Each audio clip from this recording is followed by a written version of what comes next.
लोग तुम्हारी चिता की आखिरी लकड़ी के जलने तक का वेट करेंगे और जब वो आखिरी लकड़ी भी जल करके बुझ जाएगी तब तुम्हारा भाई, बेटा, दोस्त ये सब अनंत समय के लिए तुम्हें शमशान में छोड़कर तुम्हारी अगली यात्रा के लिए अलविदा बोलकर छोड़कर वापस अपने घरों में लौट जाएंगे।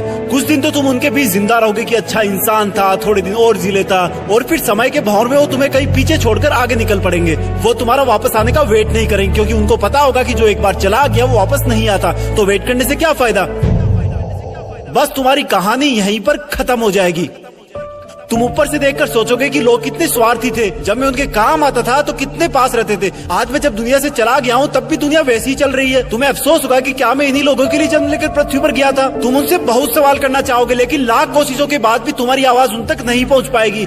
तुम वापस आकर फिर से दोबारा जिंदगी जीना चाहोगे क्योंकि तुम्हें जिंदगी जीने का मतलब तब समझ में आ चुका होगा। तुम्हें महसूस होगा कि तब तुम अपनी लाइफ में अपने आसपास के माहौल में खुद को कितना भूल गए थे। तुम्हें जवाब मिल चुका होगा कि क्यों तुम अपने सपने पूरे नहीं कर पाए, क्यों तुम अपने सपनों की गाड़ी नहीं खरीद पाए, क्यों तुम अपने सपनों का घर नहीं बना पाए, क्यों तुम अपने बच्चों को अच्छी शिक्षा नहीं दे पाए, क्यों तुम अपना करोड़ों का बिजनेस खड़ा नहीं कर पाए, क्यों तुम्हारे सपने सिर्फ सपने बन के रह गए। तुम्हें सबसे बड़ी सीख ये मिल चुकी होगी कि अगर अगले जन्म में कुछ भी ना कर पाया ना तो कम से कम टाइम वेस्ट नहीं करूंगा। तुम चाहोगे कि काश 2 मिनट, सिर्फ 2 मिनट और मिल जाए तो हिस्ट्री में जाकर अपने बेटे के साथ खेल सकूं, अपनी बेटी की शादी किसी और के साथ करा सकूं, अपनी माँ से अपनी गलतियों की माफी मांग सकूं, अपने पापा के सहारे की लकड़ी की जगह अपने हाथ से सहारा दे सकूं। तब तुम्हें लगेगा कि उस वक्त मेरे पास 24 घंटे थे, 52 हफ्ते थे, कई दशक थे, लेकिन मैंने कितना टाइम वेस्ट किया। माँ जगाते जगाते थक जाती थी लेकिन तुम रात को देर तक पढ़ने के बहाने से सुबह 8 बजे तक सोते रहते थे, जबकि असलियत ये थी कि तुम चैटिंग करते रहते थे, अपनी फोटोज को एडिट करके अपने आप को स्मार्ट दिखाते थे, गंदे वीडियो देखते थे। कितना टाइम वेस्ट करते थे तुम। जब माँ का फोन आता था तो तुम अपने जवानी वाले प्यार के साथ बिजी रहते थे और जब तुम्हारी माँ सो जाती थी तब तुम फॉर्मेलिटी के लिए एक मिस कॉल छोड़ दिया करते थे ताकि तुम सुबह ये दिखावा कर सको कि तुमने इतनी रात को भी कॉल बैक किया। Shame on you idiot. तुम हर काम को, पढ़ाई को कल पे टाल दिया करते थे। जो हाथ तुम्हारे बूढ़े माँ बाप को सहारा देने चाहिए थे वो हाथ हमेशा बिना मतलब मोबाइल पर उंगलियां फिराने में बिजी रहता था।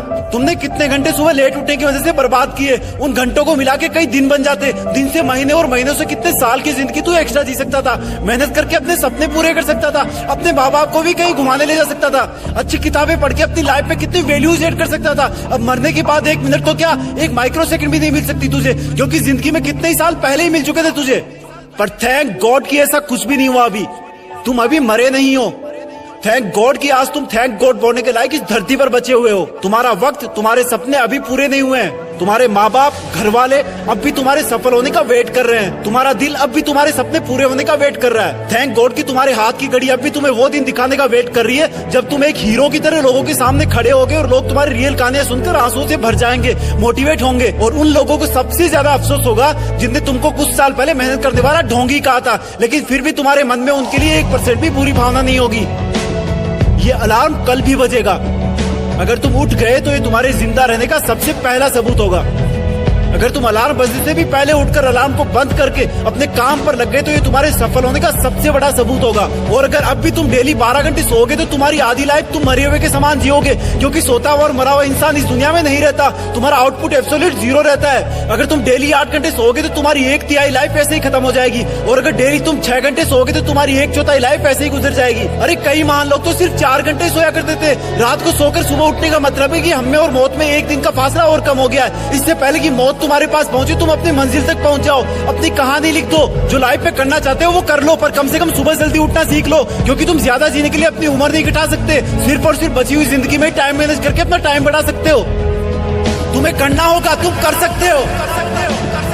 You can do it, you can manage your time. तुम्हें बाद में पछताने से पहले अभी अपने टाइम को सही ढंग से यूज करना होगा। जय हिंद।